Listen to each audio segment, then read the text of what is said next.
कहानी की शुरुआत एक लड़की से होती है जिसका नाम नताशा है। वो 10 साल की है। ये अपने पिता के साथ एक क्लब में काफी खुश नजर आ रही होती है। आज रात इसका पिता इतनी ज्यादा शराब पी लेता है कि ये भूल जाता है कि उसकी बेटी को सुबह स्कूल भी जाना है, जिस कारण देर रात को इसकी बेटी अपनी माँ के घर पहुंचती है। अब लेट घर पहुंचने की वजह से नताशा सिर्फ 2 घंटे ही सो पाती है।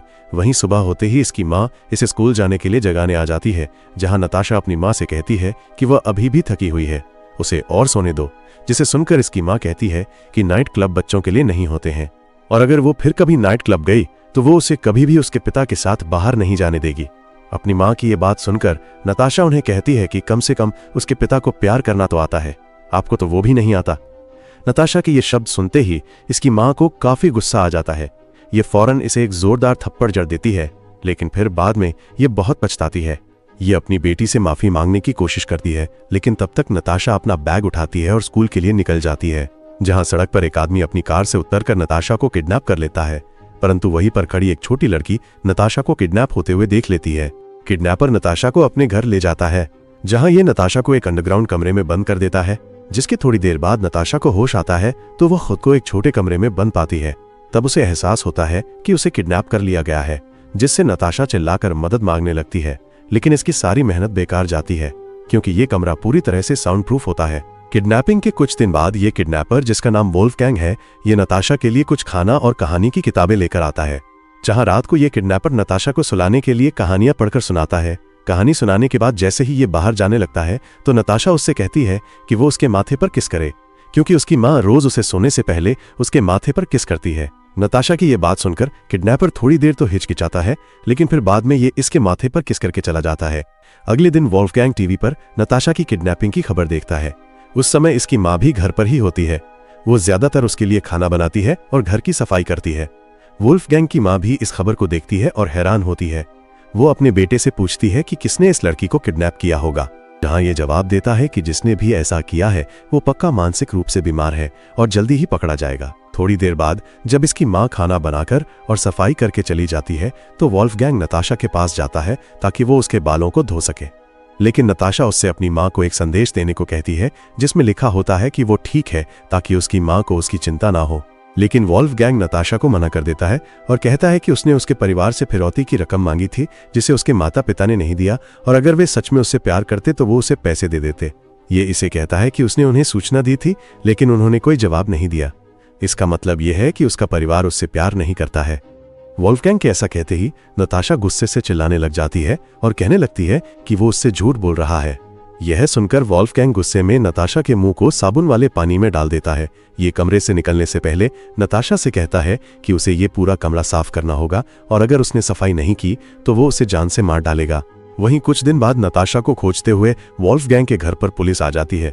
पुलिस कहती है कि उन्हें घर की तलाशी लेनी है, क्योंकि एक छोटी लड़की ने वोल्फगैंग को एक बच्ची को किडनैप करते हुए देखा था। लेकिन पुलिस को तलाशी में वोल्फगैंग के घर से कुछ भी नहीं मिलता है। पुलिस ने उससे पूछा कि घटना के वक्त वो कहाँ था, जिसके जवाब में ये कहता है कि उस समय वो सो रहा था, जिसके बाद वहां से पुलिस चली जाती है। इस बीच नताशा बंद कमरे में अपने माता पिता को बहुत याद करती है। वहीं जब वोल्फगैंग उसके पास खाना लेकर आता है तो नताशा उससे एक घड़ी मांगती है, ताकि वो अपने दिन गिन सके और पता लगा सके कि उसे इस बंद कमरे में कितने दिन हो गए हैं।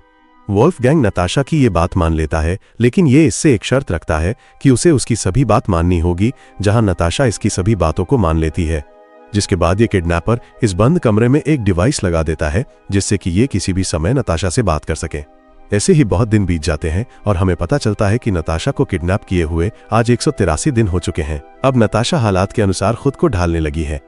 वो कमरे में खुद को एक प्रोफेसर समझकर खेलती है, जहां रोजाना वोल्फगैंग दीवार पर लगे डिवाइस से नताशा से बात करता है। इसी बीच एक दिन नताशा खुद को यहां से बाहर निकालने के लिए अपने खाने को हाथ पर चिपका लेती है, ताकि वोल्फगैंग को लगे कि उसे एलर्जी हो गई है और वो उसे डॉक्टर के पास ले जाएगा, जहां से वो भाग जाएगी। लेकिन जब वोल्फगैंग आता है तो वो नताशा की इस चाल को समझ जाता है कि ये उससे झूठ बोल रही है। अब नताशा के झूठ बोलने की वजह से ये इसे सजा देता है कि उसे 4 दिन तक खाना नहीं मिलेगा। इन 4 दिनों में नताशा सिर्फ पानी पीती है। खाना नहीं मिलने की वजह से ये बहुत कमजोर हो जाती है। 4 दिन बाद वोल्फगैंग उससे कहता है कि अगर उसने फिर से ऐसा किया तो वो उसे और भी बड़ी सजा देगा। ऐसे ही डरते डरते नताशा को इस बंद कमरे में 4 साल बीत जाते हैं। नताशा अब बड़ी हो चुकी है। ये वोल्फगैंग से कहती है कि वो अब घर के बाथरूम में नहाना चाहती है। पहली बार इतने सालों में वोल्फगैंग नताशा को ऐसा करने की इजाजत दे देता है, लेकिन ये साथ में ये भी कहता है कि भागने की जरा भी कोशिश मत करना, क्योंकि घर के सभी दरवाजों और खिड़कियों में बम लगे हुए हैं। एक दिन वोल्फगैंग की मां को उसके कपड़ों पर एक लड़की का बाल मिलता है, जिससे ये सोचने लगती है कि शायद उसका बेटा किसी लड़की से मिलता है। अब कहीं वो पकड़ा न जाए, इसलिए ये गुस्से में आकर नताशा के सारे बाल काट देता है। ऐसे ही टॉर्चर वाली जिंदगी के साथ नताशा को किडनैप हुए करीब 5 साल हो जाते हैं।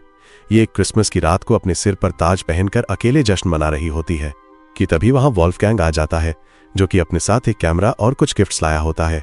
ये नताशा को गिफ्ट्स खोलने को कहता है और नताशा को गिफ्ट्स खोलते हुए कैमरे में रिकॉर्ड करने लगता है। नताशा बहुत खुश होती है, परंतु जैसे ही ये अपने माता पिता को कॉल करने की मांग करती है तो वोल्फगैंग बहुत गुस्से में इसे कहता है, अब तुम उन्हें भूल जाओ, वो तुम्हारे लिए मर चुके हैं। वोल्फगैंग के ऐसा कहने से नताशा काफी उदास हो जाती है। अब क्योंकि वोल्फगैंग एक मानसिक रोगी था, ये ज्यादातर नताशा के साथ बुरा ही व्यवहार करता था। इसे गुस्सा आने पर यह नताशा के खाने को जमीन पर फेंक देता था, जैसे कि किसी जानवर को देते हैं। एक दिन नताशा वोल्फगैंग से कहती है कि वो बगीचा देखना चाहती है, जहां ये मान तो जाता है, लेकिन ये इसे बगीचा दिखाने से पहले इसका हाथ अपने हाथ के साथ कसकर बांध लेता है ताकि कहीं ये भाग न जाए। अब ऐसे ही धीरे धीरे नताशा को इस पागल इंसान के पास 6 साल से भी ज्यादा समय बीत जाता है। ये इसे पहली बार घर से बाहर सुपरमार्केट में लेकर जाता है, लेकिन साथ ही में धमकी भी देता है कि अगर उसने किसी से मदद मांगी तो वो उसे गोली मार देगा। सुपरमार्केट के अंदर जाकर ये लोगों को उदास नजरों से देखने लगती है, लेकिन इसकी बुरी किस्मत कोई भी व्यक्ति इसकी तरफ नहीं देखता है, जिसके बाद ये दोनों घर लौट आते हैं। ऐसा ही 1 साल और बीत जाता है, यानी कि अब नताशा को किडनैप हुए 7 साल हो चुके हैं। ये एक दिन अपने बारे में रेडियो पर सुनती है, जिससे इसे पता चलता है कि उसके माता पिता समझते हैं कि वो मर चुकी है। जिसके बाद ये वोल्फगैंग से पूछती है कि आखिर तुमने मुझे ही क्यों किडनैप किया, जिसके जवाब में ये कहता है कि मैंने तुम्हें पहली बार एक स्टोर पर देखा था, तुम वहां हंसते हुए कुकीज खा रही थी, मुझे तुम बहुत पसंद आई थी, तब मैंने तुम्हारा किडनैप करने का सोचा और करीब 8 महीने लगाकर इस कमरे को तैयार किया। ऐसे ही कुछ दिन और बीत जाते हैं। नताशा अब अपनी इस जिंदगी से टूट चुकी है। ये एक दिन आत्महत्या करने की कोशिश करती है। ये रुमाल को जलाकर कमरे में धुआं भर देती है, लेकिन जैसे ही इसका दम घुटने लगता है ये फौरन आग को बुझा देती है। इस बारे में जब वोल्फगैंग को पता चलता है तो ये नताशा को बहुत पीटता है। कुछ समय बाद ये इसे स्केटिंग कराने लेकर आता है, जहां बाथरूम जाने के बहाने नताशा एक लड़की से मदद मांगती है, लेकिन एक बार फिर इसकी किस्मत इसका साथ नहीं देती है, क्योंकि लड़की विदेशी होती है, जिसे नताशा की एक भी बात समझ नहीं आती। जहां नताशा मायूस होकर बाथरूम से बाहर आ जाती है, वहीं जब वोल्फगैंग को पता चल जाता है कि इसने किसी से मदद मांगी थी, ये इसे कार में ही मारने लगता है। सीन शिफ्ट होता है और हमें पता चलता है कि नताशा को वोल्फगैंग के साथ 8 साल से ज्यादा टाइम हो चुका है। इस समय ये अपनी नौकरी खो चुका होता है। इसके पास पैसे न होने की वजह से ये अपनी कार को बेचने की सोचता है। ये नताशा से अपनी कार साफ करने को कहता है। सफाई करते वक्त नताशा देखती है कि उसके घर का दरवाजा खुला है, जिससे ये फौरन वोल्फगैंग के घर से भाग जाती है, जहां आखिरकार नताशा की किस्मत उसका साथ देती है। ये एक महिला को उसके बारे में सब कुछ बताती है, जिसे सुनकर ये महिला फौरन पुलिस को बुला लेती है। पुलिस के आते ही ये उन्हें बताती है कि उसका नाम नताशा है, जिसका 8 साल पहले किडनैप किया गया था। अब जब वोल्फगैंग को नताशा के भागने की खबर मिलती है तो ये डरकर ट्रेन के नीचे आकर अपनी जान दे देता है। पुलिस नताशा के परिवार को बताती है कि उनकी बेटी मिल गई है। अपनी बेटी को 8 सालों के बाद पाकर नताशा के माँ बाप रो पड़ते हैं। दोस्तों, ये मूवी एक असली कहानी के ऊपर बनाई गई है। ऐसे और मूवीज के लिए चैनल को सब्सक्राइब करना न भूले।